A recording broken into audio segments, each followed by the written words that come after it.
नमस्कार बच्चों। आज कक्षा 8वीं का अगला अध्याय क्या निराश हुआ जाए। इसके लेखक हैं हजारी प्रसाद द्विवेदी। क्या निराश हुआ जाए शीर्षक से ही पता चलता है कि सवाल किया कि कुछ ऐसी परिस्थितियां हैं कि इन परिस्थितियों को देखकर क्या मन में निराशा का भाव आना चाहिए या नहीं आना चाहिए। इसी को लेखक ने एक विस्तृत लेख के माध्यम से, विभिन्न उदाहरणों के माध्यम से हमें समझाने की कोशिश की है। देखो, इसको पढ़ते हुए एक एक लाइन को पढ़ते हुए समझेंगे, आप समझने की कोशिश करना। मेरा मन कभी कभी बैठ जाता है मतलब उदास हो जाता है। समाचार पत्रों में ठगी, डकैती, चोरी, तस्करी, भ्रष्टाचार के समाचार भरे रहते हैं। मतलब आपराधिक गतिविधियों से संबंधित समाचार भरे रहते हैं। आरोप प्रत्यारोप का कुछ ऐसा वातावरण बन गया है कि मतलब एक दूसरे पर छीटाकशी का आरोप बन गया है, एक दूसरे पर दोषी ठहराने का आरोप बन गया है। ऐसा वातावरण बन गया है, आरोप प्रत्यारोप का वातावरण ऐसा तैयार हो गया है, लगता है देश में कोई ईमानदार आदमी ही नहीं रह गया। मतलब देश में कोई ईमानदार आदमी नहीं है। हर व्यक्ति संदेह की दृष्टि से देखा जा रहा है। हर व्यक्ति को संदेह की दृष्टि देखा जा रहा है कि ये कहीं गलत काम करने वाला नहीं है, या किसी को नुकसान पहुंचाने वाला तो नहीं है, या हमें कुछ हानि तो नहीं पहुंचा देगा। इस दृष्टि से देखा जा रहा है। जो जितने ही ऊंचे पद पर है उनमें उतने ही अधिक दोष दिखाए जाते हैं। जो जितना ऊंचे पद पर है उसमें उतने ही दोष दिखाए जाते हैं। मतलब अच्छाइयों का काम नहीं है, बुराई दिखाने का काम है। जब चारों तरफ बुराई वातावरण होता होगा, निराशा का वातावरण दिखाया जाता है, तो मन स्वाभाविक है कि उदास हो जाता है, डरने लग जाता है। एक बहुत बड़े आदमी ने मुझसे एक बार कहा था, लेखक कह रहे हैं हजारी प्रसाद द्विवेदी, कि इस समय सुखी वही है जो कुछ नहीं करता। कि इस समय सुखी कौन है? जो कुछ नहीं कर, जो कुछ नहीं करेगा तो उसके कामों में कोई गलती निकालेगा नहीं। जो कुछ भी करेगा उसमें लोग दोष खोजने लगेंगे, उसके सारे गुण भुला दिए जाएंगे, दोषों को बड़ा चढ़ाकर दिखाया जाने लगेगा। दोष किसमें नहीं होते? यही कारण है कि हर आदमी दोषी अधिक दिख रहा है, गुणी कम या बिल्कुल ही नहीं। मतलब दोषी अधिक दिखाई दे रहा है, गुणी कम है, या बिल्कुल ही नहीं है, गुणी है ही नहीं। मतलब दोष ही दोष दिखाई जाता है। स्थिति अगर ऐसी है तो निश्चय चिंता का विषय। अगर स्थिति ऐसी है, वास्तव में अगर स्थिति ऐसी है तो बहुत ही चिंता का विषय है कि आदमी के दोषों को अधिक दिखाया जा रहा है और गुणों को बिल्कुल भी नहीं दिखाया जा रहा है। जो आदमी कुछ काम करेगा तो उसमें जरूर है कि गलती होने की संभावना है, क्योंकि मनुष्य गलतियां होती ही हैं। तो गुणों को भुला दिया जाए और दोषों को बड़ा चढ़ा दिखलाया जाता है तो वो स्थिति बड़ी दुर्भाग्यपूर्ण है। क्या यही भारतवर्ष है क्या ऐसे ही भारतवर्ष का सपना देखा था तिलक और गांधी ने, बाल गंगाधर तिलक और महात्मा गांधी जी ने? सवाल किया, क्या ऐसा ही सपना देखा था? रविन्द्रनाथ ठाकुर और मदन मोहन मालवीय का महान संस्कृति सभ्य भारतवर्ष किस अतीत के गहवर में डूब गया? कि कहते हैं कि रविन्द्रनाथ ठाकुर और मदन मोहन मालवीय ने जो सपना देखा था कि महान संस्कृति सभ्य भारतवर्ष बनेगा, वो किस अतीत के गहवर माने किस खड्डे में या गर्त में डूब गया है। कहाँ चला गया वो भारत है जो महान संस्कृति सभ्यता का एक चमकता हुआ पुंज था। आर्य और द्रविड़, हिंदू और मुसलमान, यूरोपीय और भारतीय आदर्शों की मिलन भूमि मानव महासमुद्र क्या सूख ही गया? मतलब सवालों के माध्यम से झकझोरने की कोशिश की है लेखक ने कि आर्य, द्रविड़, हिंदू, मुसलमान, यूरोपीय, भारतीय आदर्शों की मिलन जो मानव महासमुद्र था, जो ये भूमि ऐसी है भारत की कि इसमें जो भी आता है उसमें समाहित हो जाता है और इसकी संस्कृति के अनुसार ढल जाता है। तो मानव महासमुद्र बोल रहा है, मैं नहीं, मानव का महासमुद्र है भारत। इसमें जो भी आते हैं जाती हैं वो सब इसमें इसी में जज्ब होकर रह जाती हैं, इसी के अनुसार ढल जाती हैं। क्या वो सूख गया वो समुद्र कि लोग एक दूसरे पर भेदभाव करने लगे हैं? मेरा मन कहता है कि ऐसा हो नहीं सकता। लेखक कह रहा है कि मेरा मन कहता है कि ऐसा हो नहीं सकता। हमारे महान मनीषियों के सपनों का भारत है और रहेगा। कि हमारे महान मनीषियों के सपनों का भारत है और रहेगा। यह सही है कि इन दिनों कुछ ऐसा माहौल बना है कि ईमानदारी से मेहनत करके जीविका चलाने वाले निरह भोले भाले श्रमजीवी पिस रहे। ये बिल्कुल सही सत्य है कि ईमानदारी से जीवन यापन करने वाले, ईमानदारी से जीवन यापन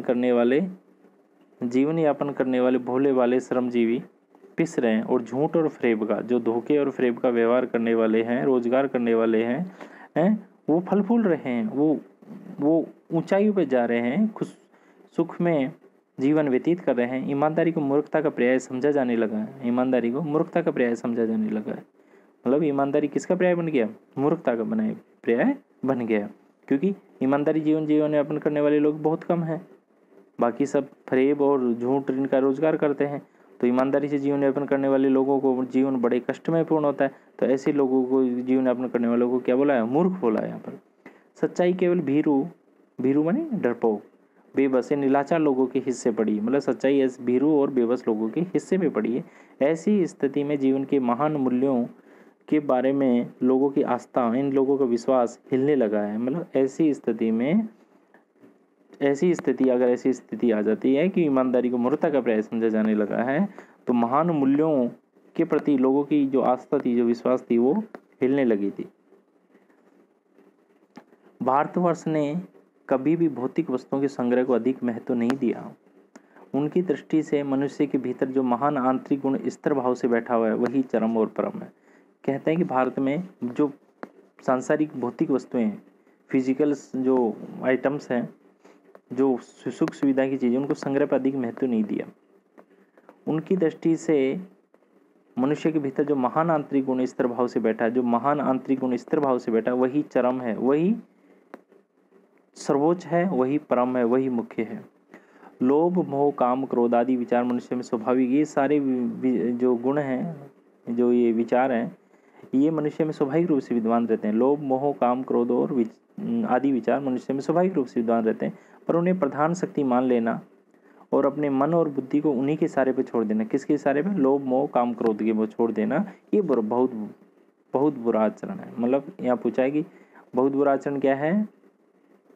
अपने मन और बुद्धि को काम, क्रोध, लोभ आदि के भरोसे छोड़ देना। मन और बुद्धि को उन्हीं के इशारों, मतलब लोभ, मोह, काम, क्रोध आदि भरोसे छोड़ देना, वो सबसे बुरा आचरण यहाँ पे एक सबके लिए बनता है। भारतवर्ष ने कभी भी उन्हें उचित नहीं माना, उन्हें सदा संयम के बंधन में बांध कर रखने का प्रयत्न किया है कि इन जो ये काम, क्रोध, लोभ, मोह, इन्हें संयम के बंधन में बंध के रखना चाहिए, इन पे कंट्रोल करके रखना चाहिए, इन पे नियंत्रण करके रखना चाहिए। परंतु भूख की उपेक्षा नहीं की जा सकती, बीमार के लिए दवा की उपेक्षा नहीं की जा सकती, जो गुमराह को ठीक रास्ते पर ले जाने के उपाय की उपेक्षा नहीं की जा सकती है। परंतु ये नहीं कि इन पर कंट्रोल किया जाए, परंतु संयम में जीवन व्यतीत करना चाहिए, ना तो ज़्यादा हो ना कम। क्योंकि भूख लगी है तो हमें क्या भोजन की आवश्यकता, बीमार हैं तो हमें दवा की व्यवस्था होगी स्वास्थ्य को ठीक करने के लिए, गुमराह है, हमें रास्ता नहीं पता चल रहा किधर जाए, तो हमें क्या ठीक रास्ते पर जाने की आवश्यकता होगी। हुआ यह है कि इस देश के कोटि यानी करोड़ों दरिद्र जनों यानी गरीबों की हीन अवस्था को दूर करने के लिए ऐसे अनेक कायदे कानून बनाए गए। मतलब इस देश के करोड़ों गरीब लोगों की हीन अवस्था को दूर करने के लिए अनेक कायदे कानून बनाए गए, जो कृषि, उद्योग, वाणिज्य, शिक्षा और स्वास्थ्य की स्थिति को अधिक उन्नत और सुचारू बनाने के लक्ष्य से प्रेरित हैं। परंतु जिन लोगों को इन कार्यों में लगना है, उनका मन सब समय पवित्र नहीं होता। मतलब इन गरीब लोगों की जो हीन अवस्था है उसको दूर करने के लिए विभिन्न कायदे कानून बनाए गए, जो कृषि, उद्योग, वाणिज्य, शिक्षा, स्वास्थ्य की स्थिति को और अधिक उन्नत और सुचारू बनाने के लक्ष्य से प्रेरित थे। परंतु इन कार्यों में जो लगे हुए लोग पवित्र नहीं होते, वो अपने कार्य को पूर्ण ईमानदारी से नहीं करते, वे प्राय वे लक्ष्य को भूल जाते हैं और अपनी ही सुख सुविधाओं की ओर ज़्यादा ध्यान देते हैं।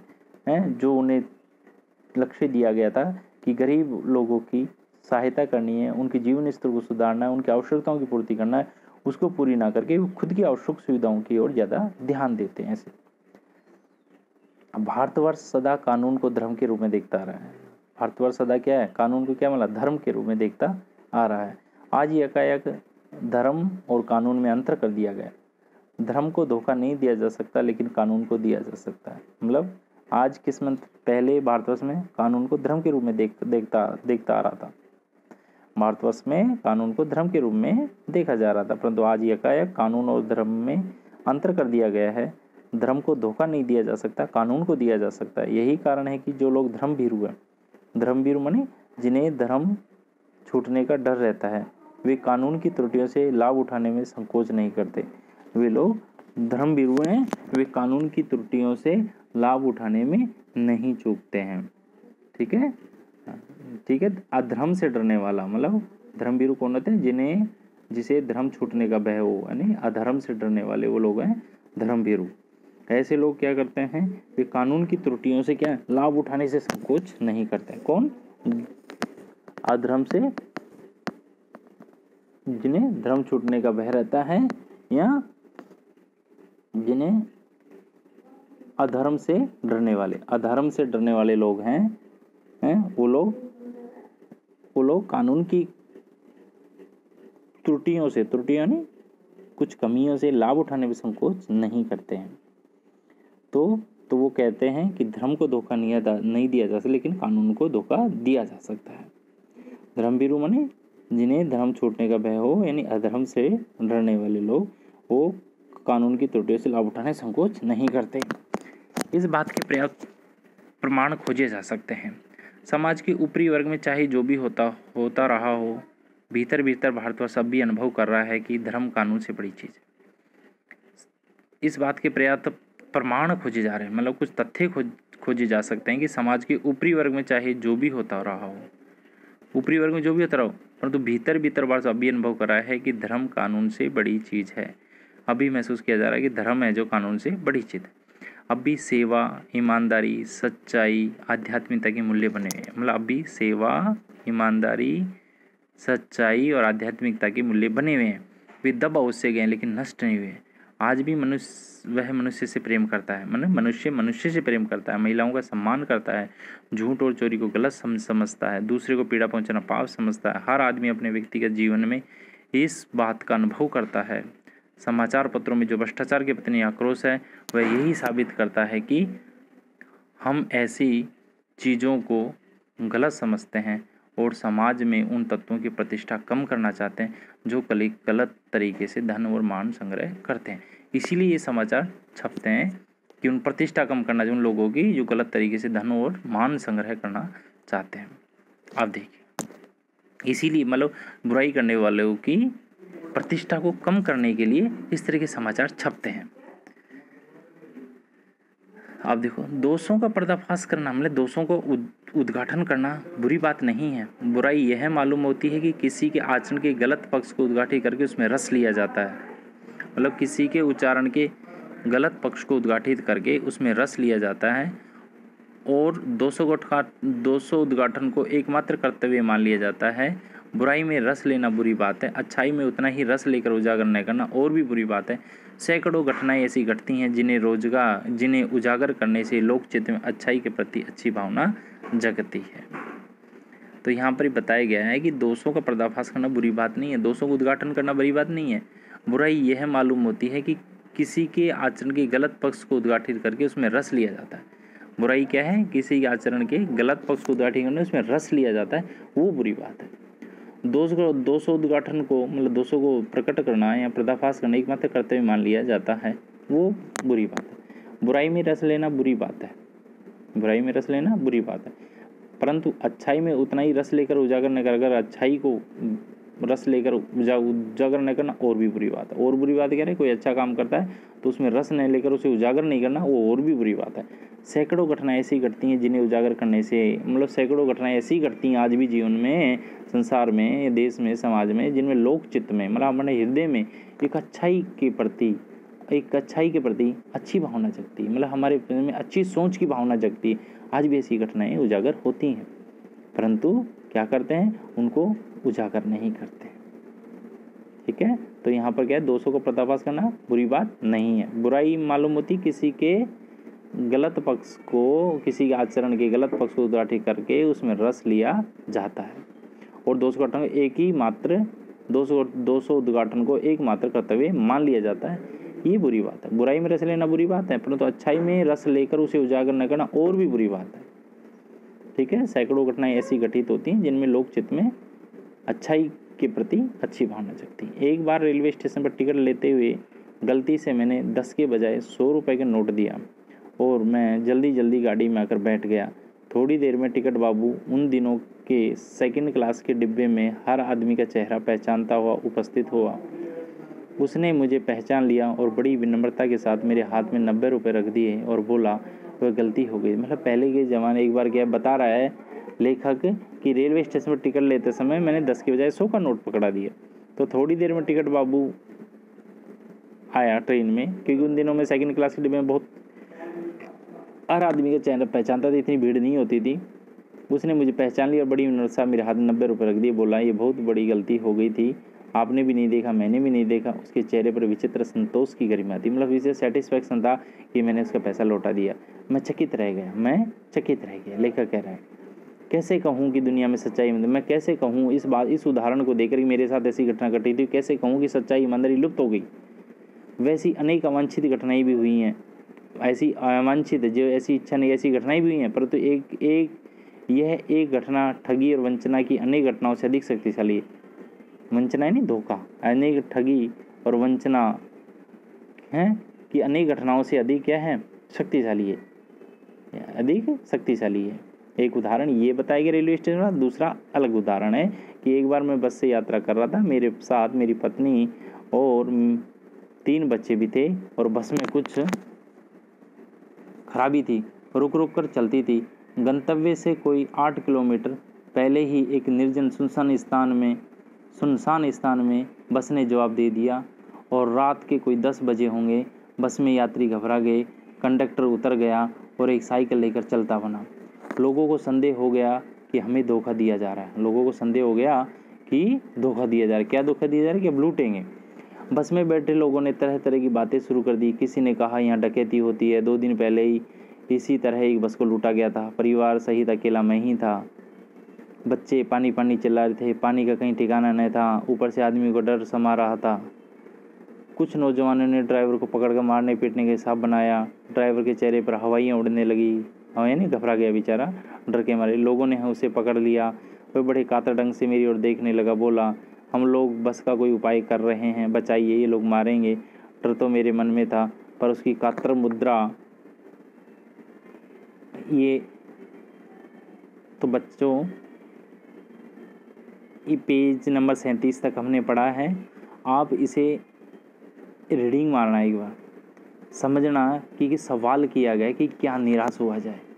तो क्या मतलब कुछ ऐसे उदाहरण हैं जिनको पढ़कर हमारे मन में निराशा के भाव उत्पन्न होते हैं। क्या ऐसी निराशा का सपना हमारे महान मनीषी ने देखा था क्या हमारे बाल गंगाधर तिलक जी ने देखा था, या गांधी जी ने देखा था, रविन्द्रनाथ ठाकुर जी ने देखा था, मदन मोहन मालवीय जी ने देखा था। तो क्या वो जो ऐसा सपना था क्या वो समाप्त हो गया है कि लोग इसी तरह का आचरण कर रहे हैं जो ईमानदारी से जीवन यापन कर रहे हैं उनको दुख मिल रहा है, जो फरेब और झूठ का व्यवहार कर रहे हैं वो फल फूल रहे हैं।